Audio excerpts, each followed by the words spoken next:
Wicked Good Season 4, Episode 03. Tommy Chong, CBD, Blue Chew, and myself are the advertisers, as always. wickedgood.xyz, wickedgood.xyz, wickedgood.xyz. Everything's there, advertiser links, all that stuff. Also, there's a new clip dropping every day. There's a new clip. So actually, basically now we're getting 2 clips every single day. So if you want to just check out clips or share clips with people, we have the clip channel just for that. Also, we are streaming now on Twitter along with Twitch and YouTube. So Monday through Friday, basically nonstop between there. Just rerun episodes, Twitch, YouTube, and Twitter. Also, we have the NFTs. Those are there if you want to get them.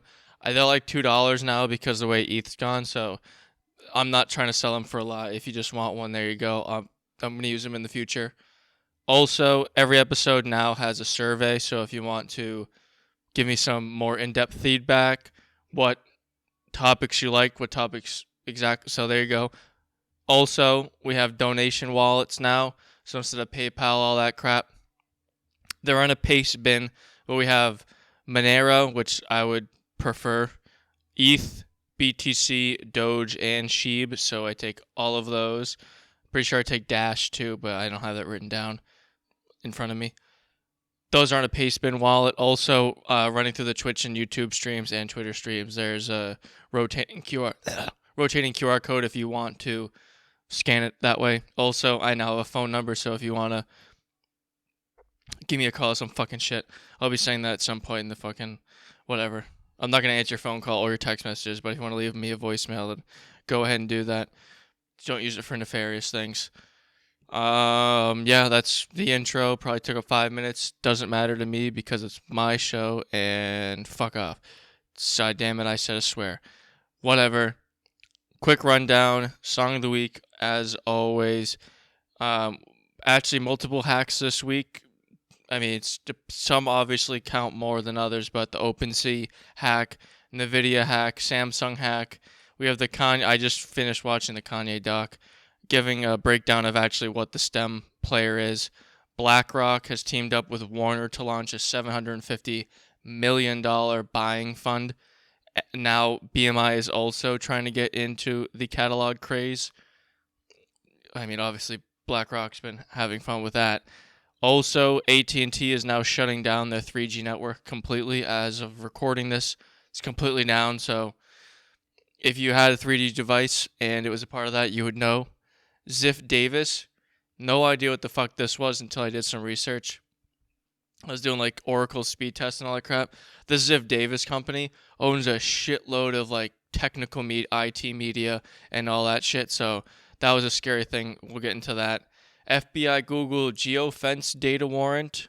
Obviously, I've talked about that before, but we have a more prominent one talking about it. IRS will not be using facial recognition for its IRS accounts. It still blows my mind that aren't, but we'll get to the next topic. The U.S. Copyright Office has officially refused to issue copyright for any AI-generated art. So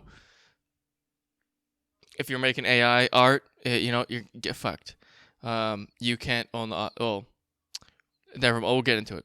Patrick CC is the YouTube channel of the week. I don't know why I just exposed that now, but FDA has approved the first condom for the backside, because we're in the first couple minutes, don't really want to say it, but I think you get where I'm talking about. Went down that rabbit hole. That shit's crazy. Like, only one company basically makes like all the fucking condoms. I probably should have seen that coming, but monopolies. The first woman to have ever been cured of HIV is using donor stem cells for that. White Castle is expanding its partnership with a robotics company that is installing a bunch of Flippy. They're called Flippy 2 devices. They're like burger flippers. Oh no, whatever. They're robots that robotic kitchen. So White Castle is getting some. Wicked Not Good. Another one, Bites the Dust. That's basically in reference to the Epstein shit, where one of the I can't remember what company. I remember when I read the article, but Another one has bit the dust from the Epstein circle.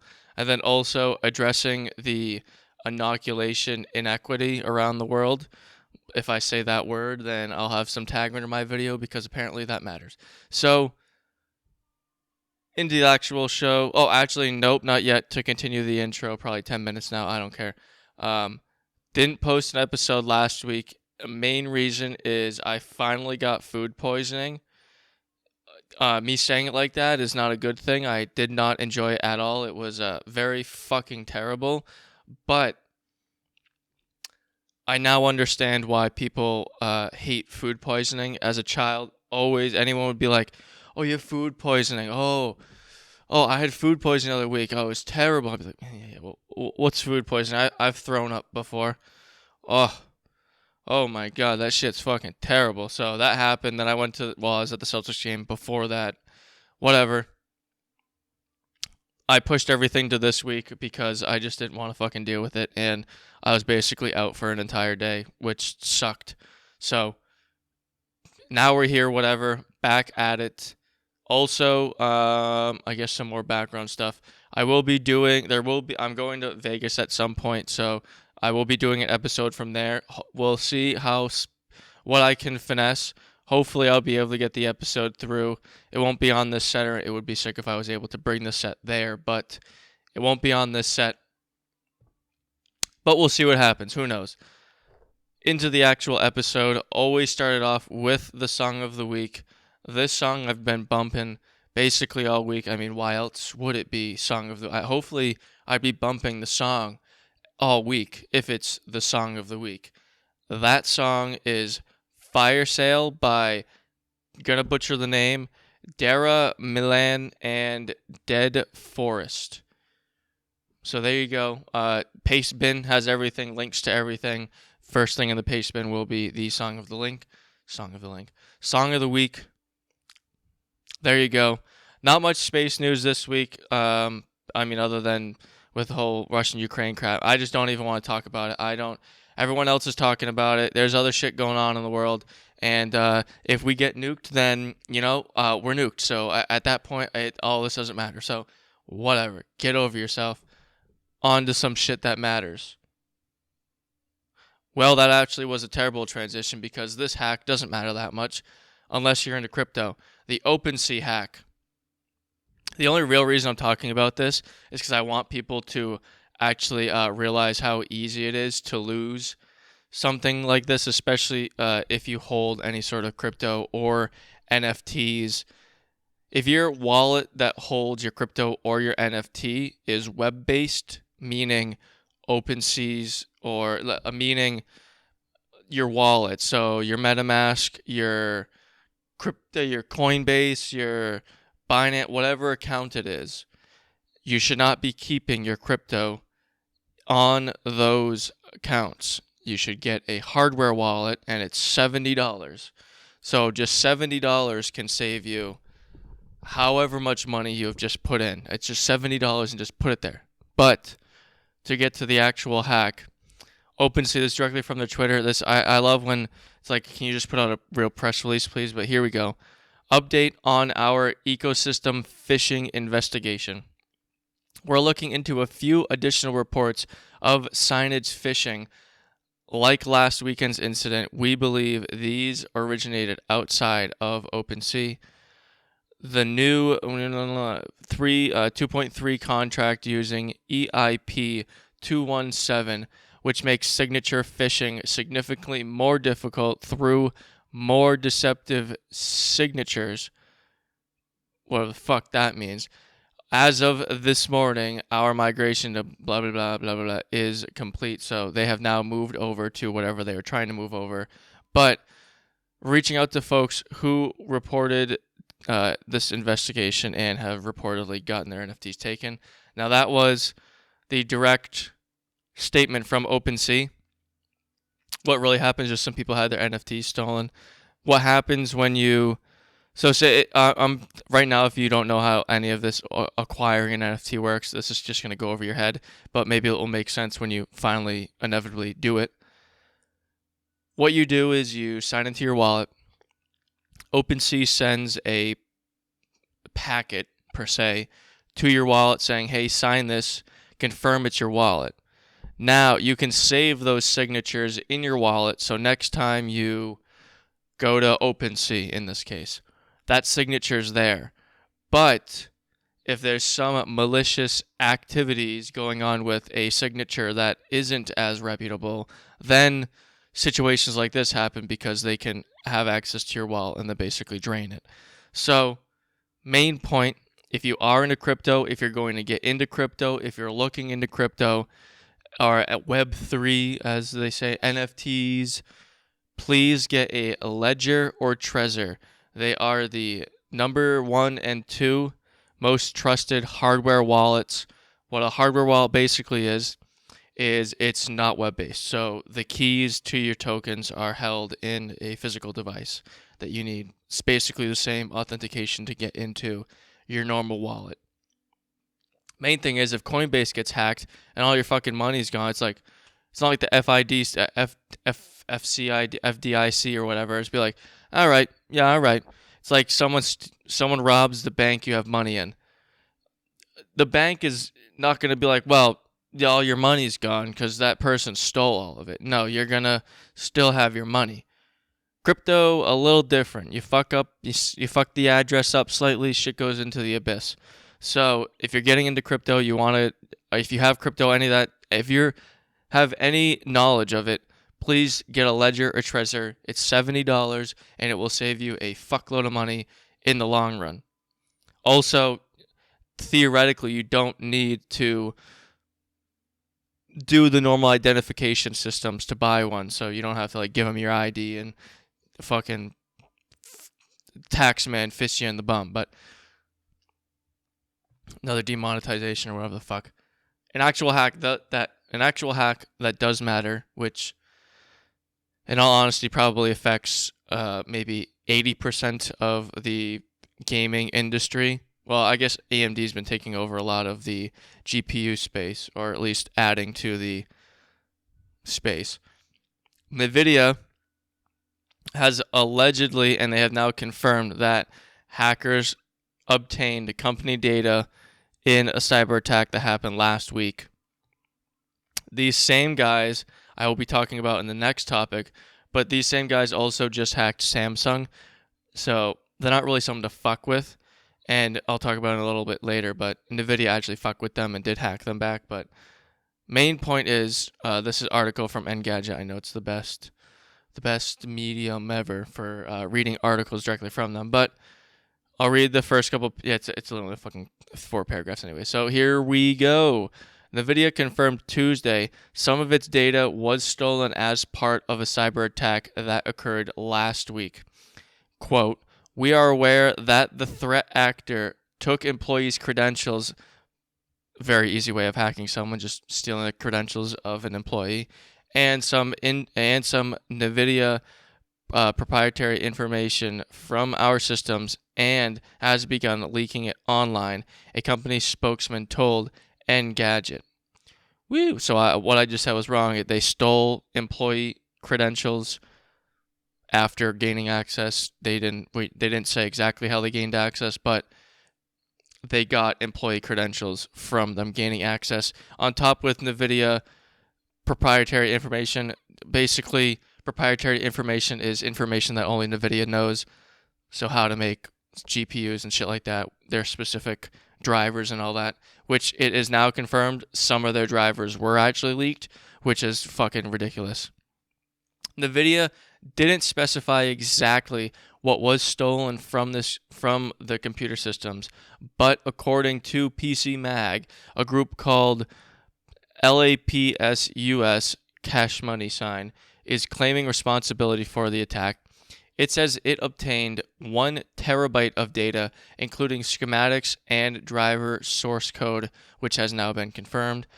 The collective is demanding a ransom paid in cryptocurrency to prevent NVIDIA's files from becoming public. It says the company has not yet been in contact. They have actually been in contact. They did actually try to hack them, and I'll talk about it after this. But after becoming aware of the attack on February 23rd, NVIDIA says it notified law enforcement and begun working with cybersecurity experts to respond to the incident. We have no evidence of ransomware being deployed on NVIDIA environment, or that this is related to the Russia-Ukraine conflict. Wow, thank God for telling us that it's not a part of that.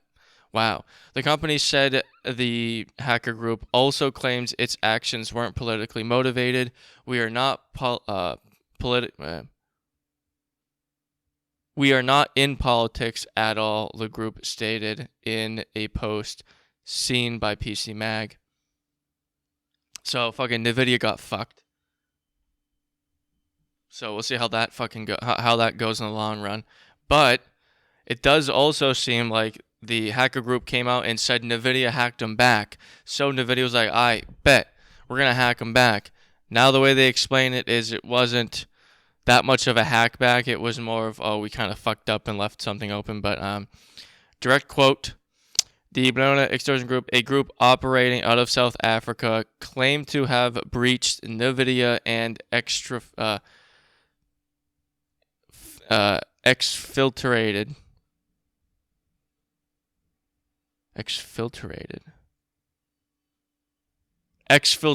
There we go, Joe. Exfiltrated over 1 terabyte of proprietary data. The hacking group claims NVIDIA performed a hack back that states NVIDIA has successfully ransomed their machines. Basically, what happened is they left a virtual machine open on the network and basically fucked themselves because it was still open. So NVIDIA hacked them back, but they have came out and proved that they still have the data. So it's not like they really got the data. They just hacked them back, thought they got the data back, but the hackers still have the data in the long run. Not only do they have NVIDIA's data now, they have Samsung's data. So this is from Bloomberg. Shout out Bloomberg, I guess. I'm just going to read your article. Here we go.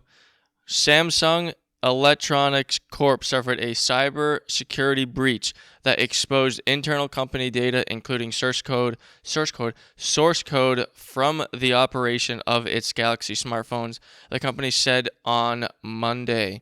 The statement came after a claim over the weekend that the same hacking group that stole proprietary information from NVIDIA's networks has gained access to Samsung data. Korean electronics giant did not identify the attackers who compromised the system. Measures to prevent further breaches have been put in place, a spokesman said via text message, and customers' personal data was not affected. Quote, there was a security breach relating to certain internal data, Samsung said. According to our initial analyst, here's the crazy part, the breach involves some source code relating to operations of Galaxy devices. So basically their entire mobile line Galaxy devices, but does not include the personal information of our customers or employees. So they got the source code of Galaxy devices. Fuck, man, that's pretty fucked. Continuing, currently, we do not anticipate any impact to our business or customers. We have implemented measures to prevent further such incidents and will continue to serve our customers without disruption. Quote ending. The hackers posted a 119, that would be fucking crazy, terabytes, 119 gigabyte torrent file on their Telegram channel late Friday night, claiming it contained confidential Samsung source code that exposed the company's device security systems. Among the items listed were algorithms for Samsung smartphone, biometric authentication, and bootloader source code to bypass some operational system controls. Holy shit. Smartphone biometric authentication. Holy fuck. It's like, this is why you don't scan your face or your fucking fingerprint to get into your phone. God forbid you have to type 7 fucking digits into your phone. And the bootloader source code, if you don't know what that is, basically bootloader is a lot of the stuff that runs before your phone actually is like usable. So you get that fucking code and you figure out how to exploit that, you're fucking solid for stealing someone's fucking data, dude. Holy shit.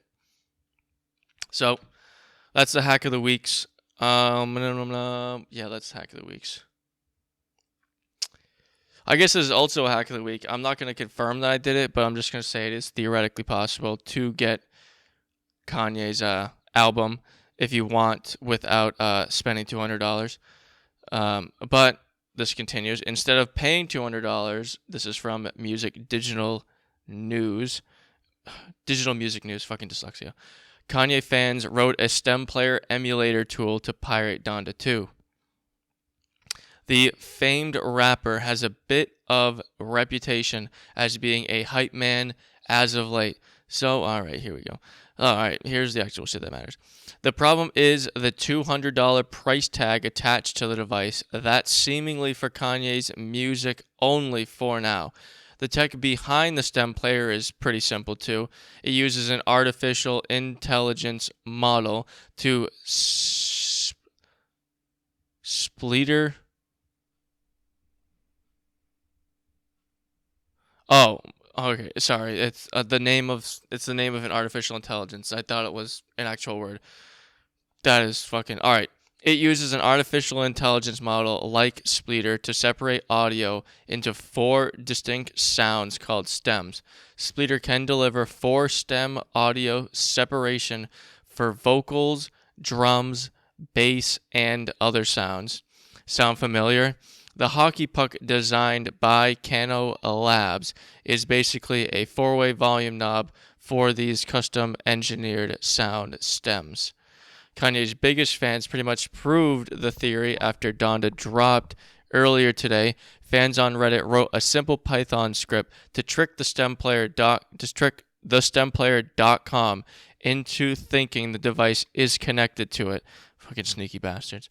It then downloads the separated WAV files in the person's computer as if they were using the stem player. So you can get the actual .wav files, and if you don't listen to music that, or you're not like an audio file, whatever, if you're streaming music, the quality is shit most of the time, unless you go into your settings and you try to turn it up. But when you're getting the real fucking wave, you're getting the actual download WAV file, you're getting all the sounds. You're gonna hear shit you never thought was in the song.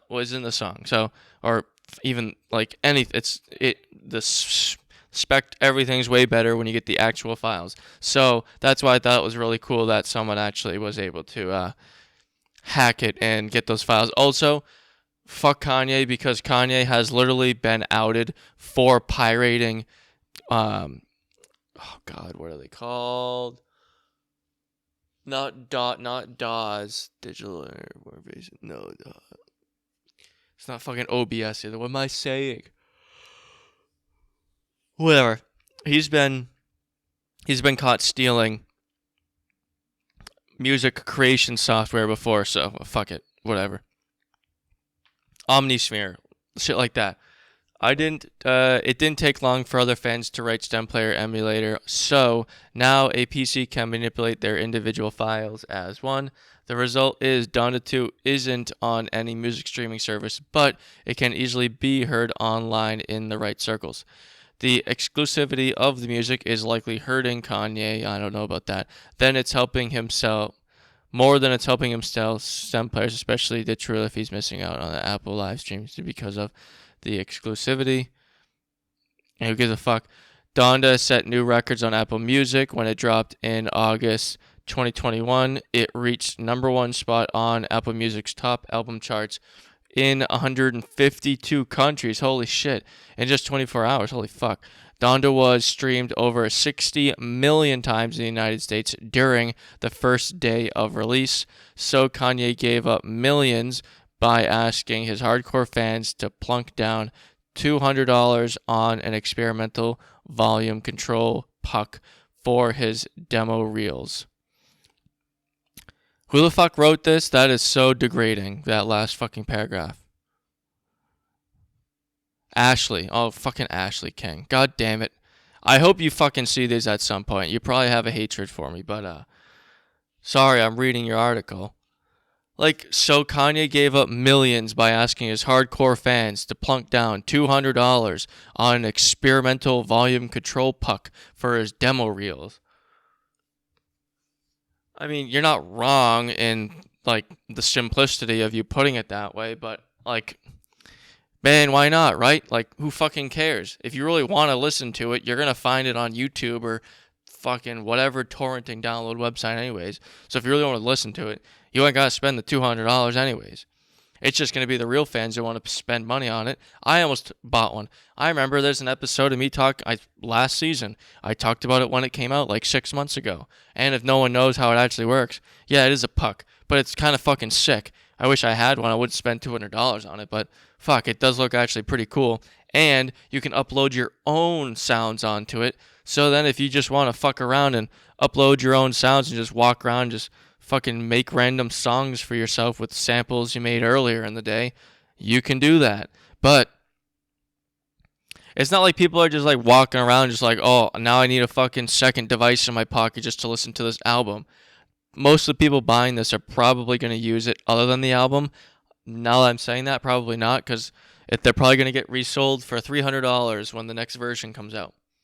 I would buy maybe the next version I'll buy, because right now the interaction doesn't look like there's really that much for $200. There's some other way cooler like handheld music creation devices that can offer you more, but I mean, it's not a Kanye device and it doesn't give you access to exclusive music. And like they said earlier in the article, it is highly possible that not only do they release Kanye stuff on there, but now he starts releasing exclusive good music stuff, and other artists might want to get their music on there, and now he's running his own physical music streaming service.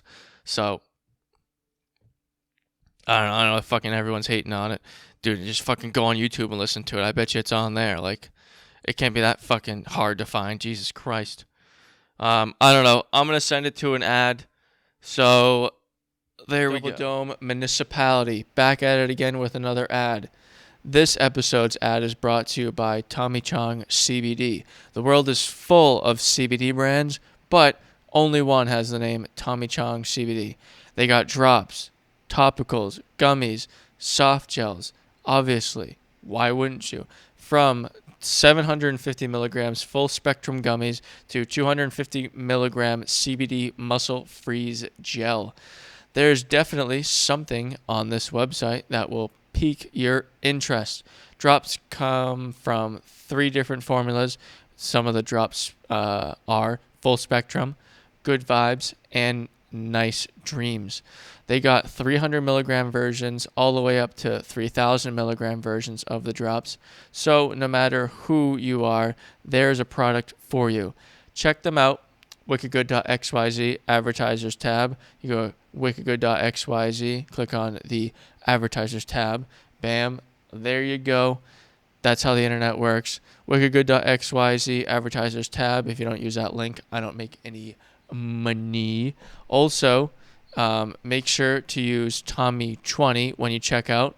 You get 20% off. So as long as that lasts, don't know when this episode will be coming out or airing. So there you go. Tommy20, wickedgood.xyz, advertisers tab. There you go. That's the end of this ad. Back to the show. And we're back. Still on the music stuff. I mean, why not? We got more people buying up shit, more funds being made. So, yeah, if you've listened to me before, this is another story you've heard already. We now have BlackRock, which currently has over $10 trillion of assets under its management, has teamed up with Warner Music to build a $750 million basically music buying fund. So I'm just going to read a little bit into the article. This has been heard about many times before, but for people who have never heard, this shit's just been happening over the last 3 years. I talked about it last episode. Clips on the Out of Context channel. You can check that out. Blackstone, BlackRock, bunch of big investment funds are getting into buying old music catalogs because they're not making the artists don't think they're making enough through streaming, so they just sell it for like $100 million. So this is basically what they're doing. From Music Business Worldwide, who's the author? Here we go. Tim Ingram. According to Wall Street Journal, this fund is being launched in partnership with Influence Media Partners, the U.S.-based company funded by, I'm not even trying that one, that has previously bought into the rights for music writers such as Julia Michaels and Ali Temposi, whatever that is. There is no way of saying this lightly. Across the global portfolio, BlackRock currently has over $10 trillion worth of assets under its management. The Wall Street Journal reports that Influence Media has already spent $300 million on new Warner BlackRock, $300 million for the new Warner BlackRock fund, and 20 catalogs, including one of Bad Bunny and J Balvin collaborators.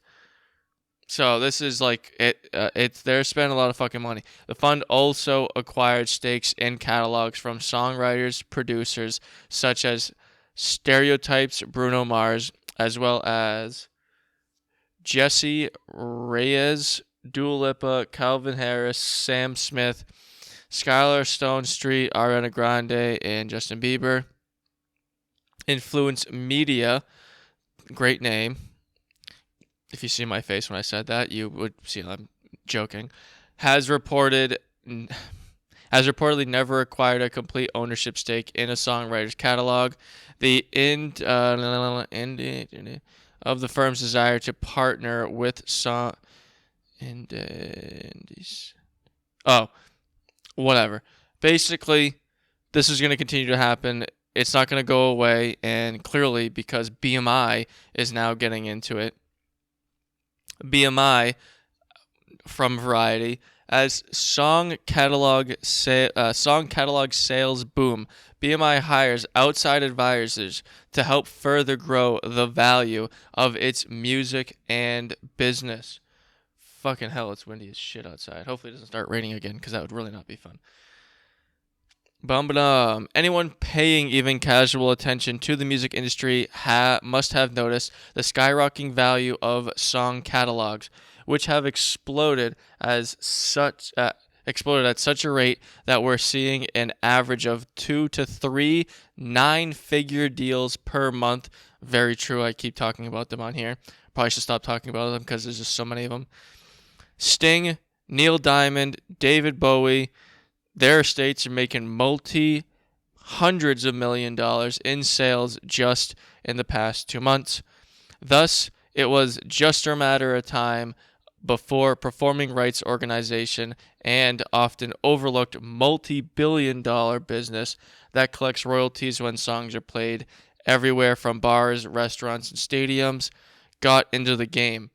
BMI, basically, if you own a restaurant, you own a store, you own a bowling alley, you own a bar, a stadium. Anytime you hear a song playing in an establishment like that, they're paying BMI for access to those songs. They're not just like they're legally not supposed to do this, but a lot of them do. They just open up Spotify and just start blasting music through the bar. Well, the reasoning why they don't like that is because now you're rebroadcasting that music to, say, 100 people in a bar, when the grimy music people would like to get streaming from every single one of those 100 people rather than one person playing it for everyone. So BMI is the company that basically controls all of the back end. If you've heard a song in a store, at a restaurant, at a bar, at a stadium, at a concert, technically at a concert, but if you've heard a song inside of a building, most likely there's been money directly paid to BMI, which along with ASCAP is one of the biggest pro in the United States. has enlisted unnamed advisors to assist in exploring opportunities for its members and its business, according to an internal letter obtained by Variety. In the letter, BMI President CEO Mike O'Neill sets the scene described above and writes, "It's important that we evaluate what this could mean for BMI, both now and into the future. In order to do that, we have hired outside advisors to help us explore strategic opportunities that could further grow the value of our affiliates, music, and our business." So who knows what that means, but they're asking outsiders to help with that. All right, I just want to read the actual fucking thing that he said. So here's the actual letter that he sent. "Hi everyone, I hope you all have a great work week. I'm reaching out today with an important and exciting business update for BMI. As you are aware, our industry is changing and growing rapidly. Also, music has never been more valuable. We've all seen the news. There is so much happening in our space, and we are in an unprecedented time full of opportunity. It's important that we evaluate what this could mean for BMI, both now and into the future. In order to do that, we have hired outside advisors to help us explore strategic opportunities that could further grow the value of our affiliates, music, and our business. Growth for our songwriters, composers, and publishers has always been our top priority, and we're excited to explore ways to continue that momentum. While it's too early to speculate on what might happen, we're looking at all our options as well as they advance. We're looking at all our options as long as they advance this mission." Dyslexia's got to kick in at some point. "As a result of all your hard work, BMI has grown consistently over the last 5 years, including during the global pandemic. Last year was our most successful year ever, and we're pacing well ahead of that. As such, we're going through this process from a position of strength. I will keep you posted on any further developments. And as always, we want to thank you for your continued dedication and amazing job each of you do every day, along with the collective team effort we put forward on behalf of our affiliates."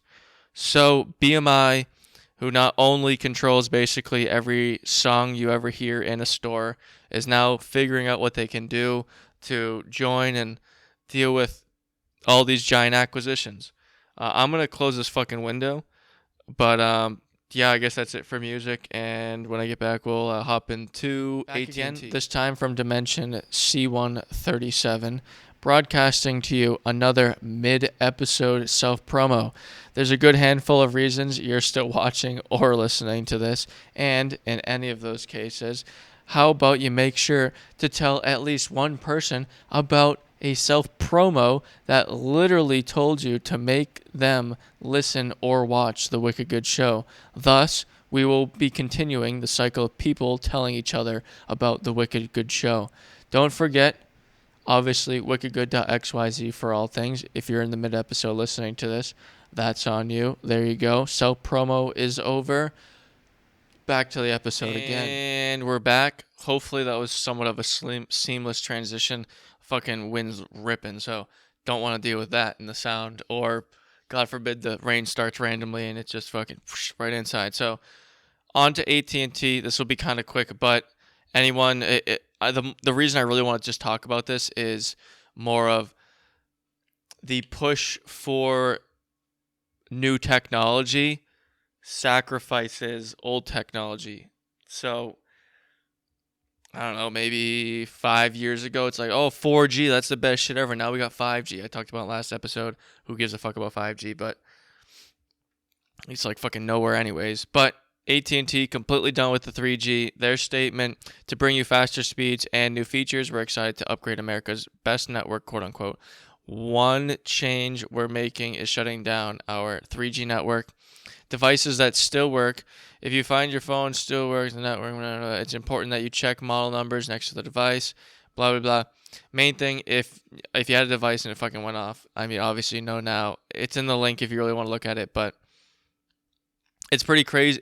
Just basically think about like you're shutting down a piece of the internet. That's that you are. You're shutting down a piece of access to the internet, which I mean, it's a pretty clearly I understand why they're doing it. I mean, who at a certain point, I don't know how many people are actually still using phones that are 3G.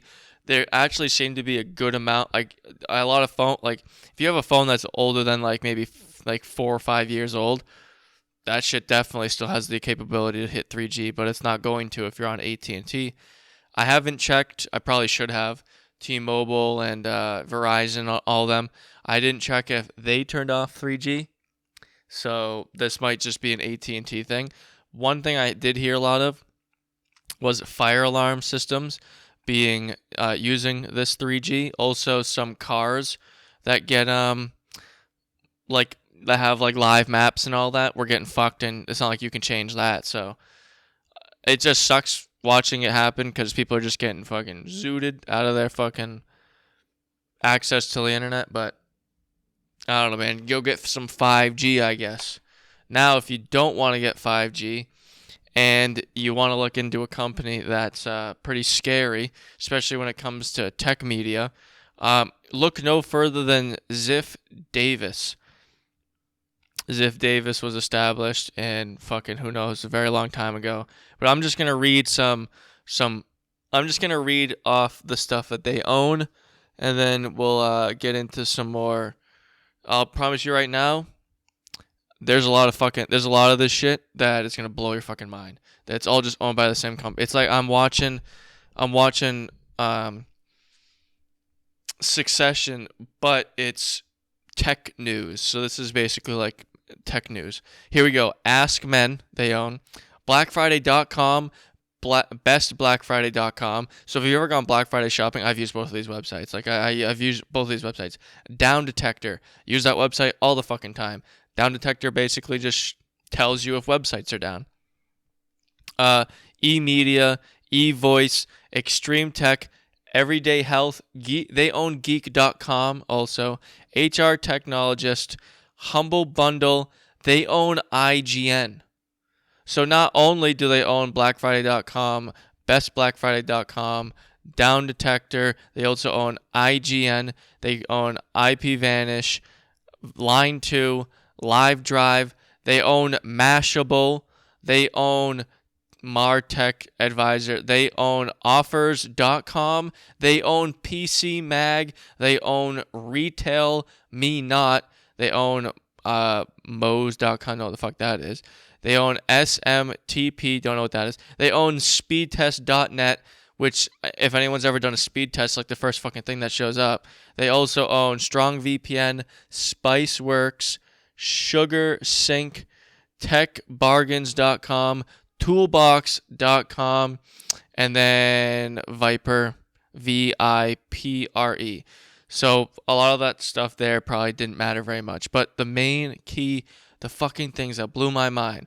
Because, alright, so what happened is I was doing speed test stuff. I was looking at, I think it was maybe last episode, I was looking, trying to find the maps for 5G. And then I was like, I could have sworn someone told me that speedtest.net was owned by Verizon. Then that led me into figuring out who actually owned it, which is Ziff Davis. So Verizon does not own it. Ziff Davis does. And then it led me down that, well, what is Ziff Davis? And now it's like, holy fuck, dude. All tech media, all of like written tech media is owned by one company. Black Friday, Best Black Friday, Geek.com, IGN, Mashable, PC Mag, Retail Me Not, like they're all owned by the same company. Is that like, that's fucking scary, dude. Holy shit. Like talk about like monopolizing like a certain niche of like media. Holy fuck. Oh, I think this Best Black Friday and Black Friday thing is kind of a little bit more fucky for me because I know anyone I talk to has ever looked at a Black Friday deal, they're going to that website. So they've got to have they got to have some back doors. There's got to be something going on. Now the company started from good grounds, but dude, owning BlackFriday.com. They own BlackFriday.com, BestBlackFriday.com, Down Detector, Geek.com, IGN, Mashable, Offers.com, PC Mag, Retail Me Not, and TechBargains.com. Like, fuck, man, it scared the shit out of me, and I hope this is probably gonna get clipped and sent out. Maybe this one will be something that people fucking learn from, because god damn it just really shows, if you really dig into some of these media companies, it really shows the weird back end of like just one person owning a fuckload of it. And people complain about media manipulation.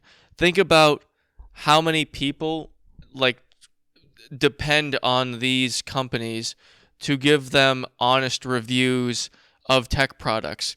Well, if I own PC Mag and I own a bunch of these other top tech companies, we're probably going to swing them all the same way. I mean, I don't know. I don't read them enough to know the difference between which way some of these might swing. But if I had to take a guess, I'd presume they're all sort of leaning the same way, which are like swaying same opinions and reactions and scoring of different things. So this is fucked. I didn't know it was this bad. I don't know if I can trust these things. It sucks. Independent media is very hard to come by, and this is a great example of that. Here, what's a great example of? Well, let's see if I can do this transition. Let's see here. Oh wait, what did I say? Oh fuck, I don't even remember. God damn it, I always do this. I don't even remember what the last fucking topic was. Seeing as I can't remember anything, apparently Google remembers everything because they're constantly tracking your fucking data, where you are. So, great transition there, but FBI can track your phone if you are near a crime using sci-fi geofence. Now, it's not sci-fi. This is from the sun, so take all this shit with a grain of salt, however this is being spoken. But this is crazy. This also builds off the topic. I haven't cut the clip yet because I have so much to do, but this happened not that long ago with a guy riding a bike, and he was geofenced. His phone was near the murder when it happened, and they're like, well, you did it because your phone was near it when it happened. So this is where it's like, okay, that was one guy, but this is what gets crazy. The FBI used a geofence warrant to access data about all Android users who were near a BLM protest attack, according to new documents. Google was served with a warrant as part of an investigation into an attempted arson at a police union building in Seattle in 2020. So now they're taking a protest, which in 2020 the word protest was used very leniently. So with that lenient definition of protest, they are looking to scan literally. They basically were like, "Hey Google, we need the info. We need information on every single device that was inside this coordinate square or rectangle that they are showing in the picture in the article." The FBI was said to ask Google for data for Android phones that were in this region at the time of the incident. The attack took place August 24th. This was one day after police officer shot Jacob Blake in Wisconsin. Recently released documents show the FBI forced the FBI. Oh wait, did I actually? No, I didn't pull it up. I'm just going to keep going off the actual article. Recently released documents show that the FBI used a controversial geofence warrant to make Google give the information about all Android devices that had been near the area around the time of the attack. Like this, like, Oh, I don't care if Apple's tracking me everywhere I go. Oh, I don't care if Google's tracking me everywhere I go. Oh, but what if I happen to drive through this like area where per se a murder happened, or per se there was a protest going on and I just wanted to go watch? That's when it fucking matters. That's when your data matters. It matters when you're not doing anything. If you're not doing anything, the fuck you stealing all this shit for? So, privacy experts have previously expressed concerns about Google location data being used by law enforcement to try and find crime suspect. Seattle incident isn't the first time police in the U.S. have been known to something called geofence warrants as a result in Google handing over the data. Geofence warrants can lead to anyone who was near a crime scene becoming a suspect. Like, god damn, I realize it's a lot easier to find out what someone's doing if you just triangulate their fucking device using some cell phone towers, but god damn, we just gonna let this happen? I just want to find there is a part in the article where they talk about how like over the last couple of years how much Google has actually been subpoenaed from the FBI, but it's gone up like 2,000% in the last couple of years. So this is happening. This is what I'm talking about. This is happening, and I'm gonna move on right now to probably will stay in the same clip, but. A man sues after Google data leads to wrongful arrest for murder. This article is January 2020, so even before that thing occurred. Around 9 a.m. on December 13th, 2018, 4 police officers walked into a Macy's warehouse in Goodyear and told a 23-year-old man he needed to come with them. He was confused, but followed officers out of the building where he was handcuffed, transported to the city jail, and interrogated for several hours. First, they questioned him about a white Honda. He said he owned one, but that his stepfather, a man with a history of violence and a warrant out in California, often drove it without his permission. So this is where it's like, oh, wow, okay, well, if someone was to use my car and do a murder, that's exactly what I'd say. They asked him who had access to his phone and Google account. Then they asked him if he had murdered a man. He was shocked, obviously. I didn't shoot anyone. I'm not that type of person. I would never do anything like that, he told the detectives, according to the police report. I told that we know 100% without a doubt that his phone was at the shooting scene. The police report on Knight's murder states. The guy and George gasped and said, "What? That feels like a frickin' nightmare." Began crying, said, "Oh my God, this is insane." As it turns out, the police did not know 100% without a doubt that his phone was at the shooting scene.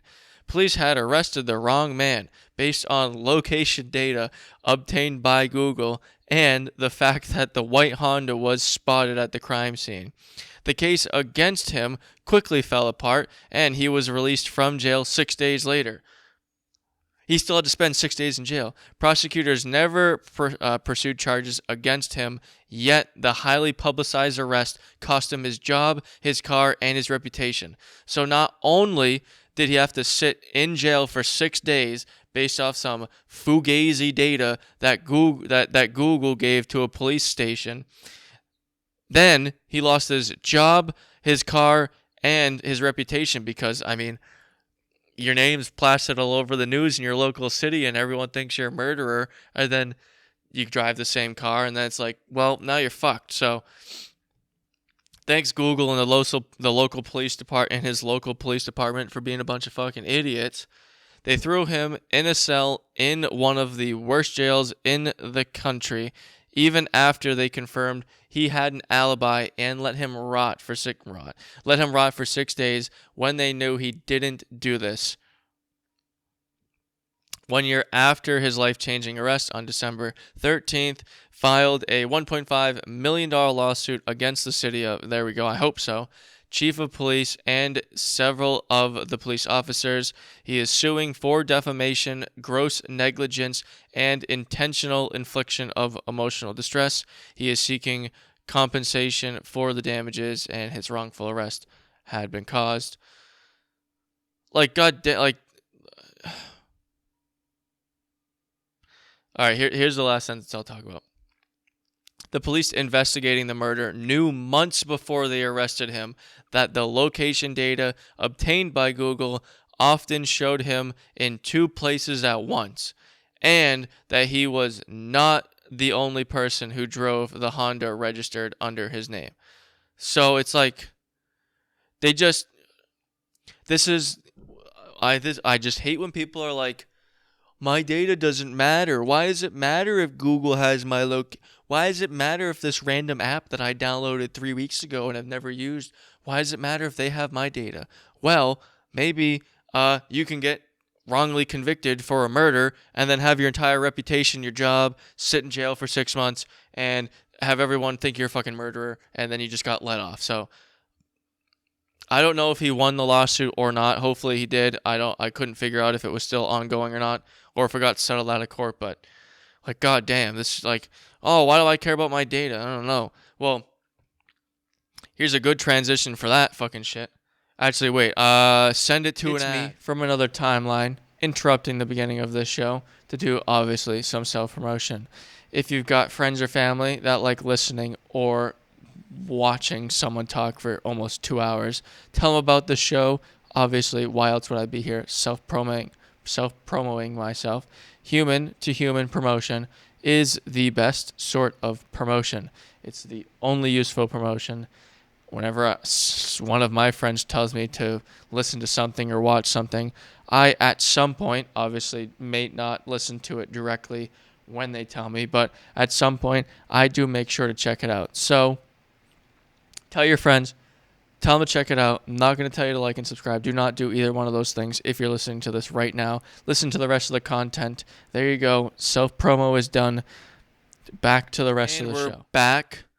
This is actually a pretty scary one. The other one was kind of scary, but this is actually legitimately giving your data directly to the government rather than going through a third party like Google. The IRS. New features put in place for IRS online account registration. Process strengthened to ensure privacy and security. This is a direct statement from the IRS. The IRS announced today that a new option in the agency's authentication system is now available for taxpayers to sign up for IRS online accounts without using any biometric data, including facial recognition. If you didn't know, the IRS is basically just about to implement a facial recognition software, so you have to do a 3D scan of your face and then send it to the IRS so that you can create an IRS account. So, see an issue with that? Apparently not, because here's the fix. This is consistent with the IRS's commitment earlier this month to transition away from the requirement for taxpayers creating an IRS online account to provide a selfie to a third-party service to help authenticate their identity. Taxpayers will have the option to verify their identity during a live virtual interview with agents. No biometric data, including facial recognition, will be required if taxpayers choose to authenticate their identity through a virtual interview. Dude, the virtual interview is going to get way more data than the fucking selfie. For one, it'll get your voice because you're going to have to talk to them probably. Two, you're going to move your head a little bit. Now you get the full fucking spectrum scan. Like, god damn it. Can you please spend money on taking and actually fixing loopholes for... You'd get way more fucking revenue. God damn it. Why are they doing this to small people? The big ass companies are not going to be the one. Like Jeff Bezos isn't going to have to fucking scan his face to make an IRS account. There's no fucking way you're going to get Jeff Bezos' goddamn face. But you know whose face you're going to get? You're going to get a small businessman who's just trying to make a business for himself, and then you're going to fuck him if he does anything stupid. So I mean, whatever. Main point is, what the fuck is going on? Like, this is the dystopia we didn't want, and I'm about to talk about it right after this. This is the real fucking dystopias coming next year, 2023. Get ready for the real fucking login. Taxpayers will still have the option to verify their identity automatically through the use of biometric verification through ID.me's self-assistance tool if they choose. For taxpayers who selected this option, new requirements are in place to ensure images provided by taxpayers are deleted for the accounts being created. Yeah, deleted my fucking asshole. How about you tell NSA to delete all that fucking browsing data sitting in the Yottabyte data center? Sure, that shit's not going to get sent over there. Any existing biometric data for taxpayers who have previously created an IRS account that has been already collected will be permanently deleted over the course of the next few weeks. My ass. They're going to probably flag it and put it in a big folder. While this short-term solution is in place for this year's filing, the IRS will work closely with partners across government to roll out login.gov, which is going to, login.gov is about to lead me down the next rabbit hole, as an authentication tool. General Services Administration is currently working with the IRS to achieve the security standards and scale required for login.gov. The goal of moving toward introducing this option after the 2022 filing deadline. So hopefully next year the IRS that's what they're trying. Hopefully from their end they're trying to move completely over to the login.gov. Now you might be asking, what is login.gov? Well, it's in the name. Basically, it's your one-stop account and password for everything in the government. Fuck. I mean, I understand why they want to do this, because they can actually tell who the fuck's doing anything. But the problem is that it's not going to change any of the fucking scamming. It's not going to help. It's just going to make it worse for the people who are actually trying to do legitimate business. Fuck. So, we're on the website, login.gov. What is login.gov? Signing into the government agency should be simple and secure. One account and password. A secure sign-in service used by the public to sign in to participating government agencies. Participating agencies will ask you to create a login.gov account to securely access your information on their site or application. You can use the same username and password to access any agency that partners with login.gov. This streamlines your process and eliminates the need to remember multiple usernames and passwords. Well, won't it be great when someone gets access to that? I can only imagine. Let's make nation-state hackers have to deal with, we got to hack the FBI. Oh, we got to hack the IRS account website. Oh, we got to hack the housing login website. No, now what we'll do is we'll make it so they can hack one login system and just consolidate all of them, because people can't remember logins and passwords. Fuck, man. Login.gov is used to secure your account when you apply for federal jobs. So if you want to become if you want to work for the feds, you got a login.gov account. TSA PreCheck and Global Entry. Got to make a login.gov account. When you're doing the TSA PreCheck, you're already getting fucking fisted in the ass from fucking just all the way up, all the way in there from fucking TSA anyway. So they really send that one. Department of Homeland Security, obviously. Small business loans and disaster assistance. This is why. Fuck. Make the big businesses do this shit. And disaster assistance, Like, fuck, man, my goddamn house is gone, and now I gotta scan my face to the IRS. Like, holy shit. And more ... How does it work? Participating agencies use login.gov to help protect their users. When you try to sign in to a participating agency, you'll be prompted to sign in and create an account with login.gov before you can access your profile with that agency. Any participating agencies that use login.gov for secure sign-in, you must provide 2 pieces of information to securely sign in and protect your information. You'll need the password and an authentication method, such as one-time code sent to your smartphone. Do not use... If you're trying to use, a second authentication is good. Even if it's text message, it's better than nothing. But don't use your text. If there's an option to use an authentication app or a USB plugin, please use that, because it's very easy to SIM swap someone. Someone can basically pretend to be you, then get the password sent to them, and now bada bing, bada boom, they've now gone through your second authentication thing. Quickly save it, change your second authentication, and then you're done. Like, you don't have... It's that easy. Use both a password and another method to make sure it's difficult for other users to access the information. Some agencies require you to verify who you are. Login.gov verifies your identity for the agency by submitting personal identifiable information, PII, such as your photo ID. You can verify that you are you and not someone pretending to be you. We only confirm that you are you and do not make any determination on eligibility for agency services. So if you are you, and then you try to join or your eligibility for a certain service, they're going to know it's you, and they're going to be like, well, no access for you. So secure and private access for the public. Login.gov uses highest standards of security to keep your information safe, including identity verification and 2-factor authentication. One government account for everything. Sounds like a great idea. Who wouldn't want that?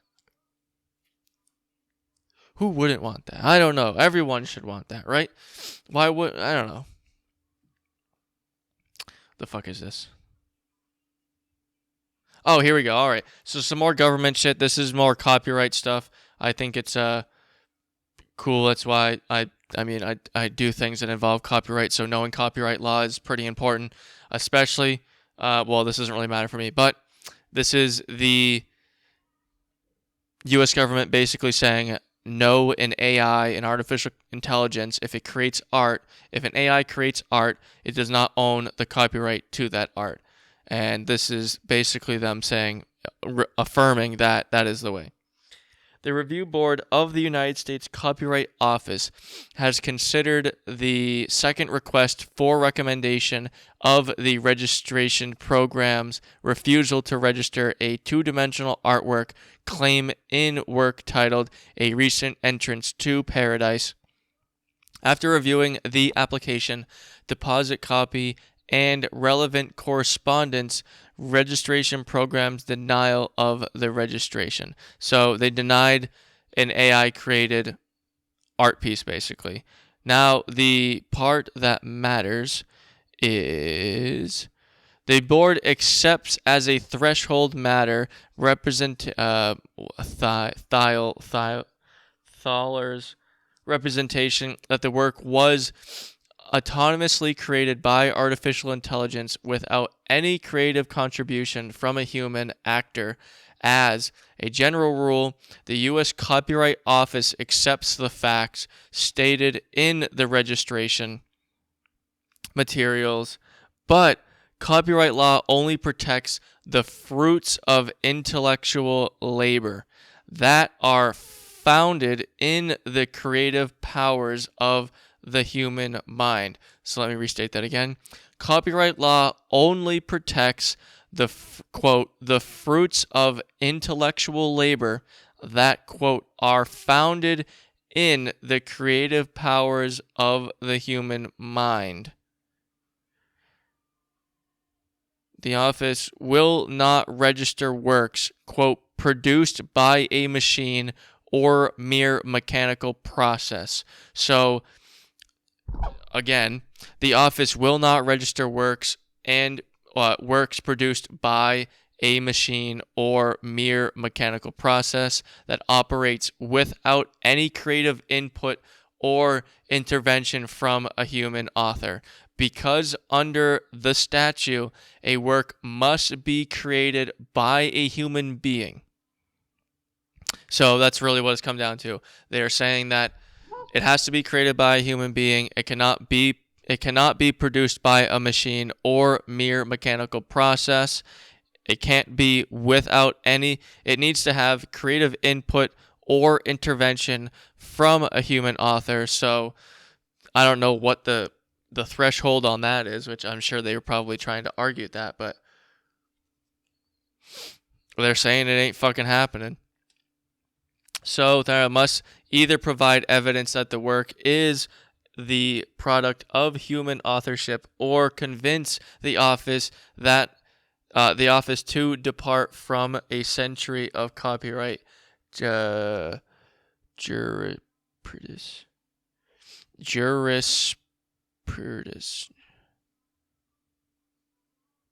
I don't know what the fuck that word is, but this is the cool part, which I do like. They say, or convince the office to depart from the centuries of copyright that and apparently it says directly he has done neither. So they are open to, it says they're somewhat open to departing from, or they're open to hearing how they should depart from the century old copyright system. But it seems like the person applying for this copyright just did not do either one of those. He does not assert that the work was created with contribution from a human author. So the only issue before the board is whether he argues the office's human authorship requirement is unconstitutional and unsupported by case law. Currently, the office will refuse to register a claim if it determines that a human being did not create the work. Under that standard, the work is ineligible for registration. After reviewing the statutory text, judicial precedent, and long-standing Copyright Office practice, the board again concludes that human authorship is a prerequisite to copyright protection in the United States, and that the work therefore cannot be registered. So I'll say that again. The board again concludes that human authorship is a prerequisite to copyright production in the United States. So if you're creating an AI music, you're creating AI, anything that could make copyrighted work, it's not copyrighted work. So it's not. I tried to put water on my nose, shit ain't working. So if you're watching the video, I've just been fucking rubbing the end of my nose the whole time. It seems to my voice. My voice is so raspy, it fucks my nose. This doesn't normally happen, but whatever. Normally I don't sit down and talk for fucking 2 hours straight anyway, so actually yeah, I do. I just don't get my nose fucked up. I'll read the last paragraph and we'll hop out of here and we'll get on to the YouTube channel of the week. The Copyright Act affords protection to original works of authorship that are fixed in a tangible medium of expression. The phrase original work of authorship was purposely left undefined by Congress in order to incorporate without change the standard of originality established by the courts under the 1909 copyright statute. The term is very broad, but its scope is not unlimited. Congress chose this language to encompass a smaller set of creative works that could be protected under the Constitution. Because of this gap, the Act leaves unquestionably other areas of existing subject matter that this bill does not propose to protect, but that the future Congress may want to do. So they are leaving it up to the possibility that future Congress might want to fix this, which, I mean, clearly would be good. AI is going to start making a bunch of shit, and I guess if we give them copyright holding power, goddamn, you could really have some fun with that one. But to transition, after this, I'll run another ad, and we should be good for the rest of the episode. Yeah, definitely, because the next one's really sending it. Wicked good YouTube channel of the week is Patrick CC, storyteller. He has a shitload of really good videos.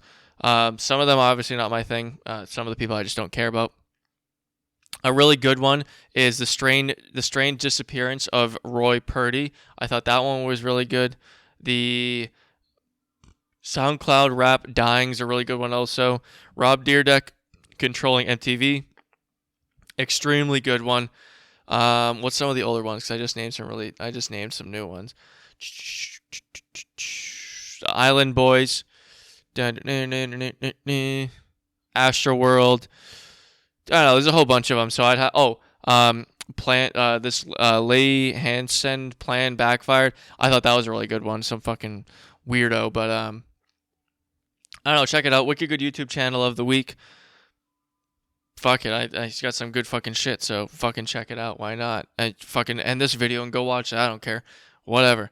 Just maybe leave this one on in the background so that I still get the views. So from there, run an ad, and we'll be back again. Dome Municipality, back at it again with an ad. This episode is sponsored by Blue Chew. Say it with me, Blue Chew. Blue Chew will bring more confidence to you in the bedroom by offering chewable tablets that can help men get stronger, longer-lasting erections. Blue Chew is a unique online service that delivers the same active ingredients as Viagra and Cialis, but it's chewable and it's a fraction of the cost. Blue Chew's tablets help men achieve harder, longer-lasting erections to combat all forms of erectile dysfunction. Blue Chew is an online prescription service with no visits to the doctor, no awkward conversations, and no waiting lines at the pharmacy. Also, on top of all of that wonderfulness, it ships right to your door in a discreet package. The process is simple. Sign up at BlueChew.com, consult with one of their licensed medical providers, and once you're approved, you'll receive your prescription within days. The best part, it's all done online. Blue Chew's licensed medical providers work with you to find the right ingredients and strength for you. Don't like swallowing pills? Same here. Had to deal with it before. No problems with this product. Blue Chew's Sildenafil and Tadalafil tablets are chewable. Blue Chew's tablets are made in the US of A, and they're prepared and shipped directly to you, so it's cheaper than the pharmacy. If you could benefit from some extra confidence when comes time to perform, visit BlueChew.com for more details, and obviously important safety information is there, because obviously there's important safety information in regards to getting your dick hard.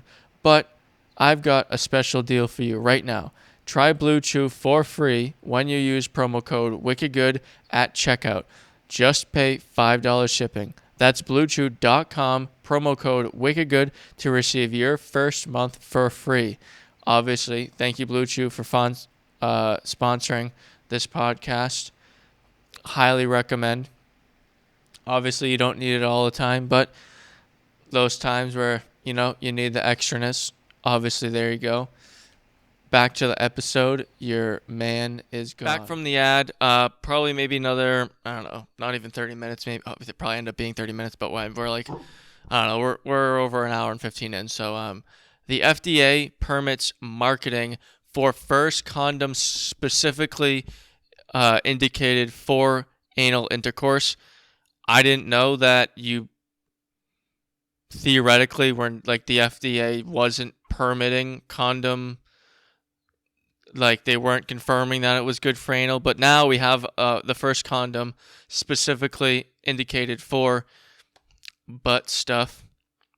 This is the direct. I found the actual like um, news, like the press announcement. So I want to read it because this is directly from the FDA. This is what led me down the crazy rabbit hole of basically one company owning all the condoms, and like 90% of all condoms in the United States are brought through one port in Boston and then sent out through the rest of the country. So I'll get into that later. But here we go. First, anal condom.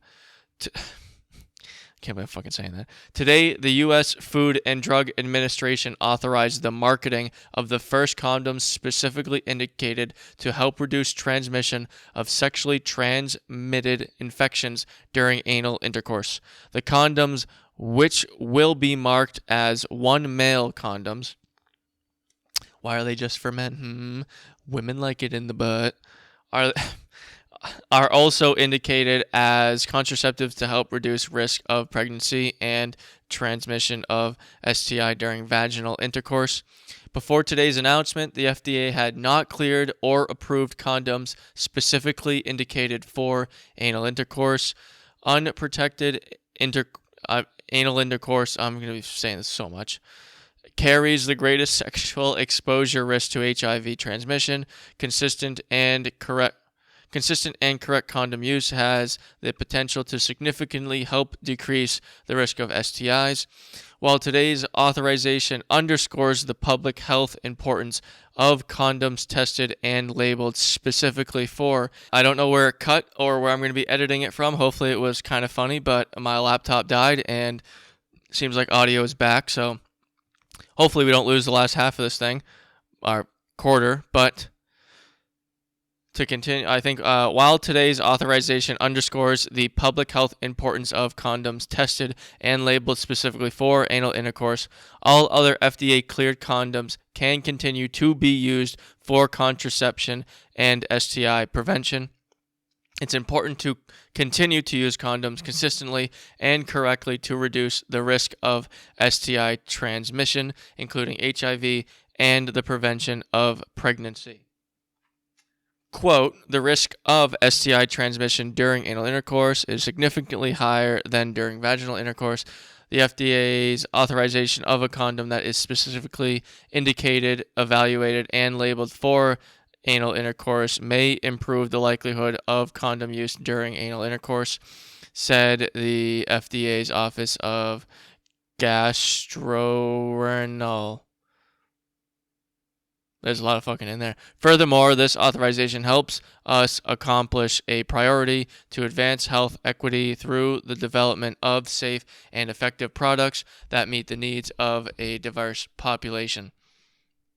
This authorization will also allow subsequent devices of the same type and intended use to come to the market through the 510K pathway, which could enable devices to get on the market faster. Holy shit. The fitted condoms are available in 54 different sizes. Incorporate a paper. Here we go. The one male condom is a natural rubber latex stealth that covers the penis. Penis. It has 3 different versions: standard, thin, fitted. The fitted condoms available in 54 different sizes incorporate a paper template to aid in finding the best size for each user. When used during anal intercourse, the one condom should be used with a condom-compatible lubricant. So yeah, there you go. I guess if you're literally clapping cheeks, then maybe you want to use these ones instead. But what happened is it basically ran me down the condom rabbit hole, and after I was like, wait, 54 sizes? How the fuck do you do that? Well, apparently, there's this company called Global Protection Corp, which is a fitting name if you think about it, based out of Boston, didn't know that, which is actually owned by technically the world's Carex is the largest condom company on the planet. They own. I have the number, the businesses they own. Our properties. All right, hurry up. Oh, here we go. The properties they own.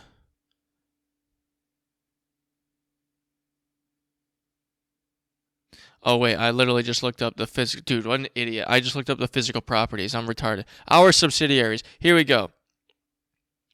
Carex Industries, Havana Medical, Inno Latex. We have Global Protection Corporation and Global Protection Corp UK. So they are the number one. They're the largest condom suppliers on the planet. Carex, which owns this company, Global Protection Corp, and I'm just gonna ring some names off and see if these names ring a bell. So let me just put this way. Basically, every large condom company is ran by these people. One Condoms and One Lubricant. That's one of the companies. My One, which is the 60 condom size thing. Trust X. Atlas, Nuvo, Satin, Fantasy, custom condoms. So if you've ever seen like someone have their own custom condoms, the fucking ones Tanamongu gave out to her. Tanamongu gave out to her thing. Her fans at that shitty convention. Other brands obviously include some fucking huge heavy hitters. Lifestyles, Trojan, Crown, Cautionware, Kimono, Linus Dental Dam. So they sell dental dams. That is not even getting there. Lubricants, a shitload. They own a fuckload.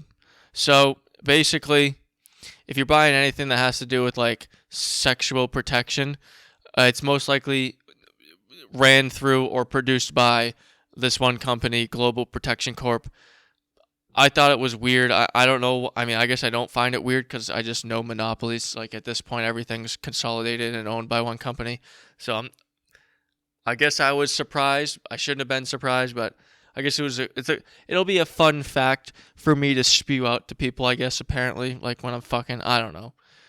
This condom came from, oh, look at this one I got. Oh, look, it's made by the same person. Look at the back.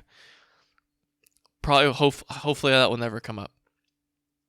Another mind blower, which hopefully will never come up also in my life, but the first woman that has ever been cured by HIV has been using donor stem cells.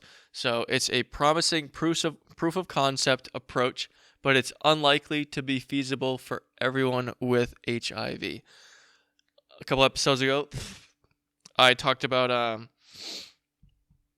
a guy who was cured of HIV using the same thing. So this is basically the woman version of that. So now a woman has been cured of HIV. I'll read a part of this article so you can get an understanding. But a lot of this article definitely goes over my head, so I'm not going to try to give you any anecdotes about it. From popsci.com. Great name. Kidding.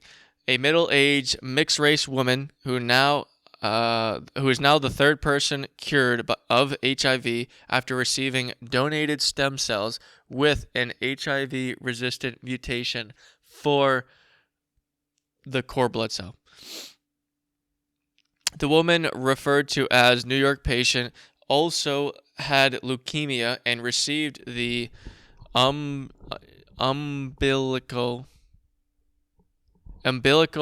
cord blood 4 years ago to treat her cancer. Since then, her HIV has been in remission. She is the first woman and the first mixed-race person to be cured of HIV through this blood transplant method, which is a variety of a previously successful which is a variation of a previously successful treatment. Two previous patients doxing, received adult stem cell transplants in 2018 and 2016, respectively. Brown has since passed away from cancer, though his HIV stayed in remission. New York patient also received transplant as part of their cancer treatment. All three developed immune systems that could fight off the virus because the transplant donors had HIV-resistant mutations. This treatment has not been attempted in anyone with HIV who does not have cancer. The woman who received cord blood also experienced smoother recovery than the two men who received adult stem cells. So, obviously, the cord stem cell directly attached to a baby is a lot better than adult stem cells. I think if you've ever looked into stem cells, you realize that if you have a child, probably good to get the stem cells now, save them up just in case in like 30 years, they fucking break an arm or something. You're like, I got the stem cells in the freezer. Psh, new arm. There you go. Oh, they need a new meniscus. No, they don't. I got the stem cells. Psh, and exactly the stem cells that were given to you when you were born, that you were born with, are the ones that will help you in the future. I fucked up and was born too late, apparently. Because umbilical cord blood is much more widely available than adult stem cells, I wonder why that is. The success of New York patients transplant bodies well for future patients using using umbilical cord blood is an innovation that could open up HIV treatment to many more patients of more racially diverse backgrounds, especially since cord blood does not need to be matched as closely to a recipient's blood type as other types of bone marrow transplant. So,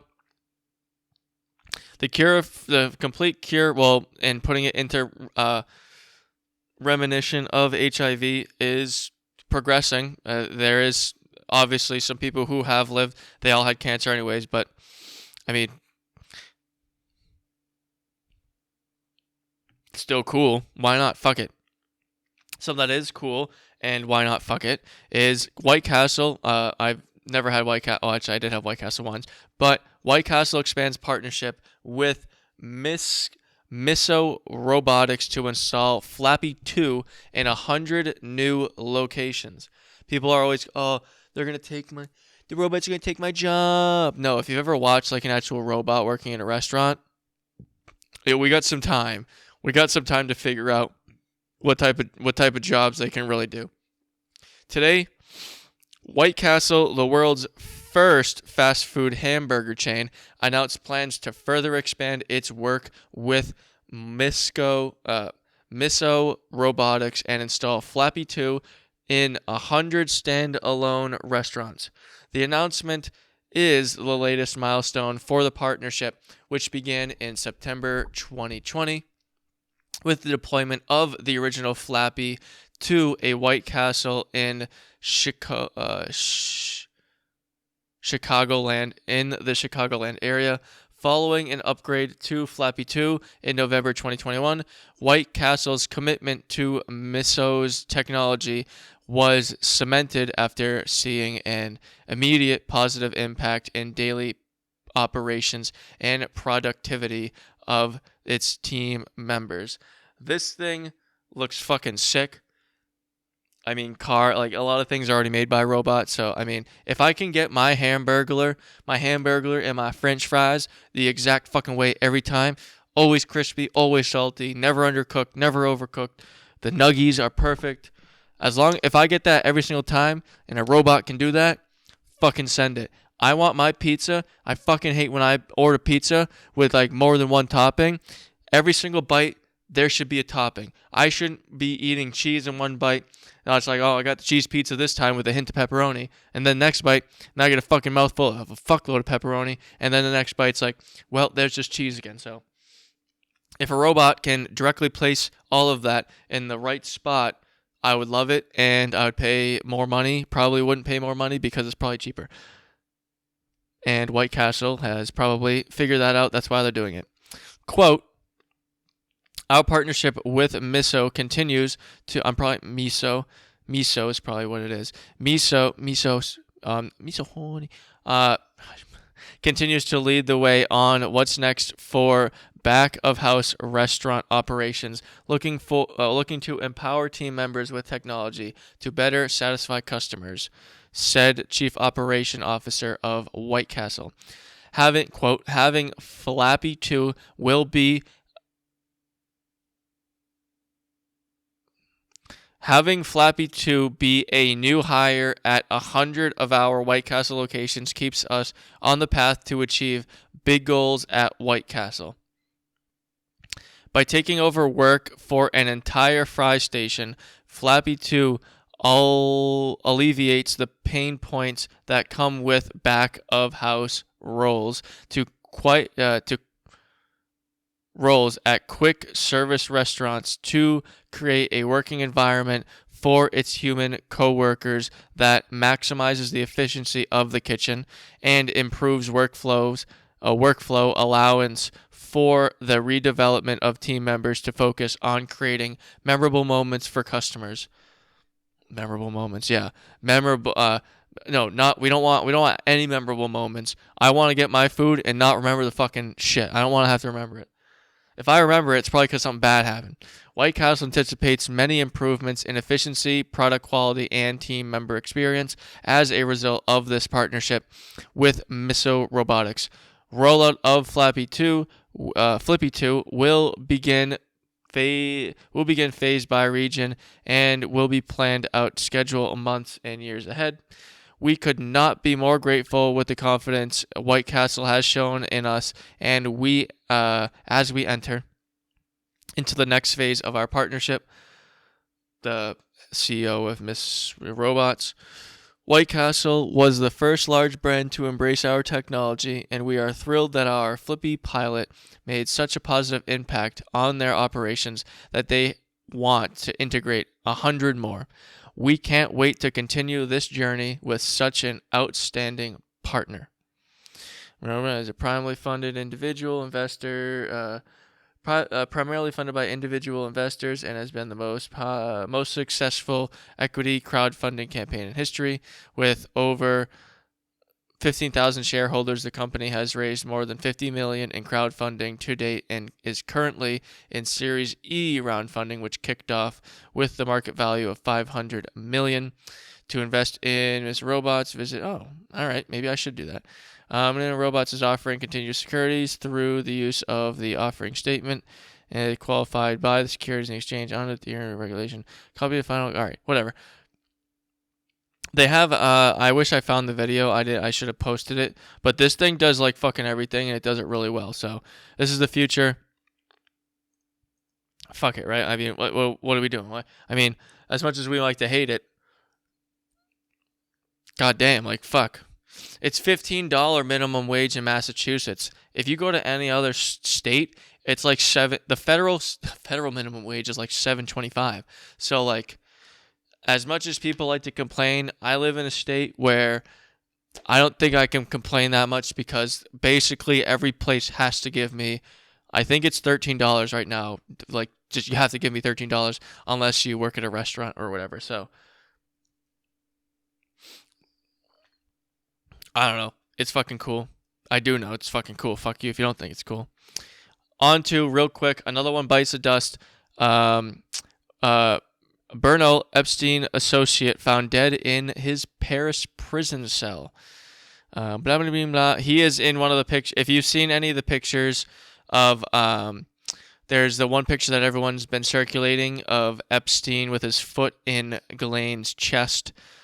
If you look to the right, the guy who's in that picture is the guy who murked himself, supposedly.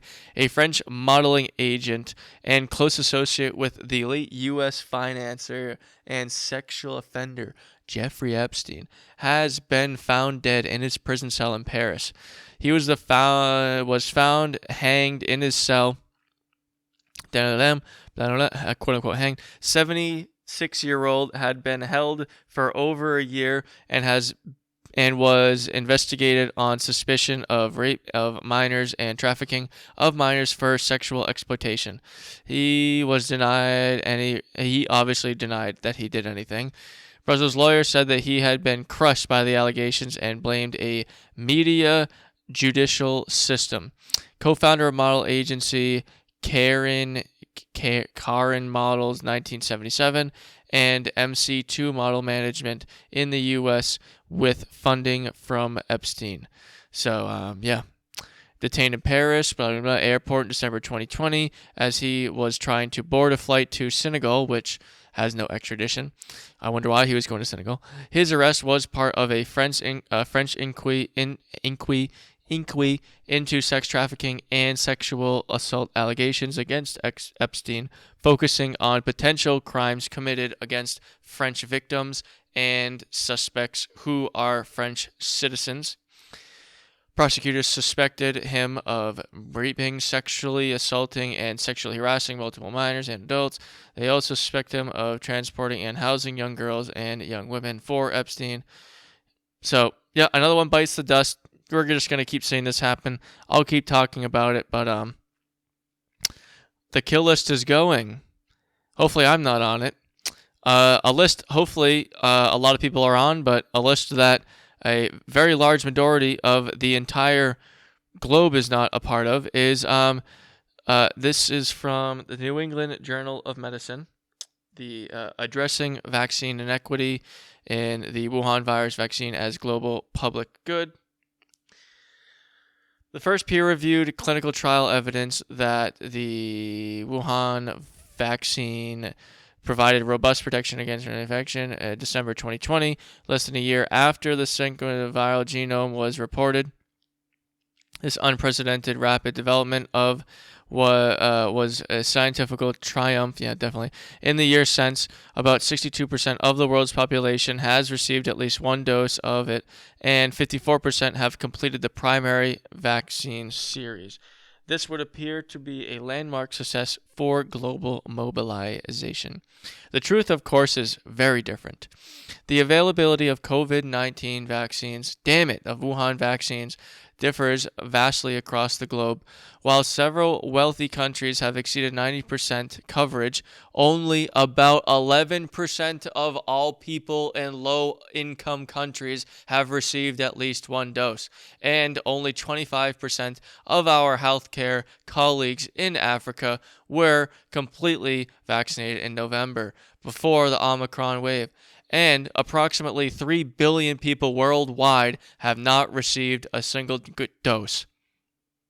So we fucking care so much about everyone in the U.S. You gotta get it. Oh, you gotta get the booster. Oh, get the fourth one. Get the fifth. Get the sixth. 7 years of the vaccine. It's like, fuck. If the rest of the world isn't getting this shit, what's stopping it from just showing up again, and we're just going to have to get a new fucking one. And the one that we just got doesn't fucking work about a month later. It's like, fuck, man. If we're really trying to do this shit, got to get the rest of the 3 billion people who haven't gotten it at all to get it. And then it gets into the open source and all that shit. I don't even want to fucking go down the thing, but mainly just want to point out, we should not be surprised by the vaccination nationalism. Company CEOs and boards have a responsibility to maximize their stock price.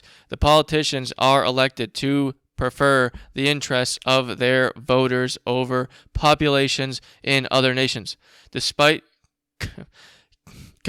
cogent arguments to prioritize vaccinating the entire globe for the vulnerability of healthcare workers. Seems like that is a problem that maybe should be fixed, rather than trying to fucking just pinpoint the actual small percentage that are just never going to get it. Let them deal with that problem when it hits them. Like, fuck, man. It's just, but now it doesn't matter. Everything's lifted. No vax mandate in Boston. Lifting all masks.